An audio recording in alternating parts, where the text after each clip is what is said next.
को लेकर जिस तरह से माहौल बनता दिखाई दे रहा है, कहीं ना कहीं सियासी मुद्दा भी बना और इस बीच हाईकोर्ट का रुख सामने आया। खुद ही हाईकोर्ट ने संज्ञान लिया इन दोनों ही मामलों को लेकर, चाहे वैक्सीन की बात हो या कोरोना को लेकर। क्या कुछ अपडेट सामने आ रहा है?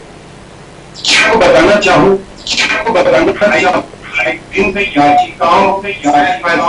तो स्वयं संज्ञान तो स्वयं याचिका सुनवाई करियो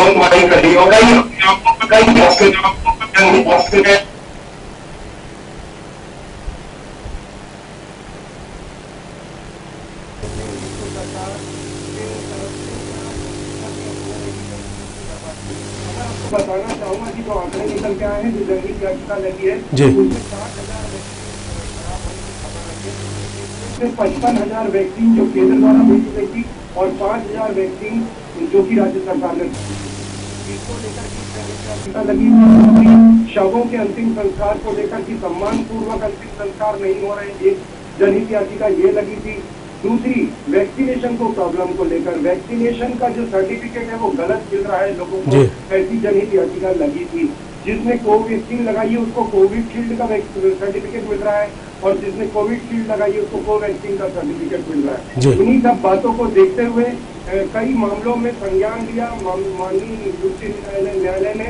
जो कार्यवाहक मुख्य न्यायाधीश है प्रशांत कुमार मिश्र और पीपी साहू, इनकी संयुक्त पीठ ने इस बारे में संज्ञान लिया और सरकार की तरफ से भी इसमें जवाब प्रस्तुत किया गया है सरकारी वकील की ओर से। आपको एक चीज और बताना चाहूंगा कि माफ कीजिएगा, हाईकोर्ट बिलासपुर ने जो कि ग्लोबल टेंडर और वैक्सीनेशन को लेकर जो प्रॉब्लम हुई है उसको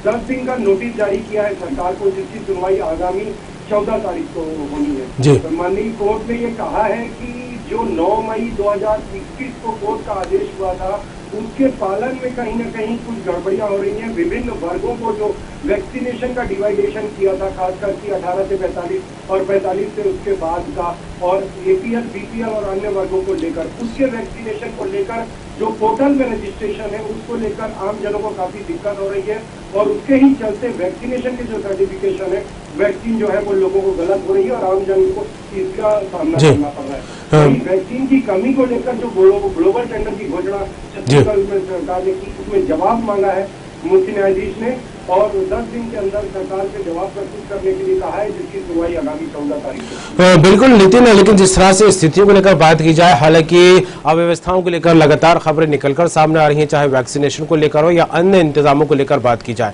तो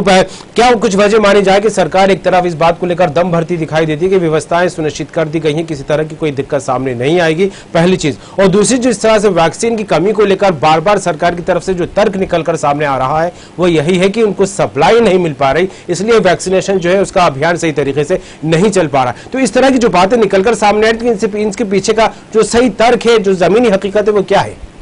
देखिए, अगर हम कारणों पे जाएं कि वैक्सीनेशन में तकलीफ आ रही है जिसके लिए माननीय उच्च न्यायालय को संज्ञान लेना पड़ा, ये बताएंगे कि एक तो इसका कहीं राजनीतिक कारण है, केंद्र और राज्य की जो तकरार चल रही है। छत्तीसगढ़ में सीजीटी का ऐप मुख्यमंत्री भूपेश बघेल ने लॉन्च किया, क्योंकि 18 से 45 वर्ष की आयु का जो खर्च का वैक्सीनेशन का वाहन है वो राज्य सरकार कर रही है। तो उन्होंने 18 से 45 वर्ष की आयु के लिए सीजी ऐप लॉन्च किया और एक ऐप जो सर्वसामान्य है जिसको टीकाकरण के लिए लोगों को रजिस्ट्रेशन कराना पड़ता है। तो यहाँ पर रजिस्ट्रेशन के दौरान आम जन को जो दिक्कत हो रही है, 18 से 45 वर्ष वाले अगर सीजी पोर्टल में जाते हैं कहीं कुछ तकनीकी दिक्कत आ जाती है और अगर वो मेन पोर्टल में जाते हैं तो मेन पोर्टल और छत्तीसगढ़ का जो पोर्टल है उसको लेकर वैक्सीनेशन का जो सर्टिफिकेशन है उसके निकलने में भी दिक्कत हो रही है, जिसकी वजह से ये गलतियां निकल कर आ रही है। और साफ तौर पर बोला जाए कि 18 से 45 वर्ष के आयु के बीच में जो ग्राउंड रियलिटी है वो ये है कि अगर कोई 18 से 45 वर्ष का व्यक्ति टीकाकरण के लिए जाता है और मान लीजिए उसका जो कोटा है वो खत्म हो गया है और उसी बीच वो काउंटर खाली है जो 45 और ऊपर का है, लेकिन वहाँ वैक्सीन उपलब्ध है, लेकिन तकनीकी फाउंडेशन के चलते वो व्यक्ति 45 से ऊपर की वैल्यू का जो वैक्सीनेशन है वो नहीं कर पा रहा था। ये कारण भी है वैक्सीनेशन की बर्बादी का और उसको लेकर ही हाईकोर्ट ने संज्ञान लिया है। इस तरह की धरातल जो दिक्कतें हैं वो आपसी खींचतान और राजनीतिक कारण भी हो सकते हैं और दो ऐप और पोर्टल होने के कारण, और चूंकि वो ऑनलाइन पोर्टल है तो कहीं ना कहीं तकनीकी दिक्कतें आना लाजमी है। तो उसके चलते भी काफी सारी अव्यवस्थाओं का स्वरूप जो है कि प्रशासन को यहाँ देखना पड़ा और जी। इसको लेकर ही जनहित याचिका लोगों ने हाईकोर्ट में लगाई थी, जिससे माननीय न्यायालय ने सभी बिंदुओं पे गंभीर पूर्वक विचार करते हुए उस पर अपनी राय सरकार को दी है कि 9 मई 2021 को जो माननीय उच्च न्यायालय ने फैसला किया था, जी। उसके अनुसार ही सरकार अपने टीकाकरण का कार्यक्रम जारी रखे।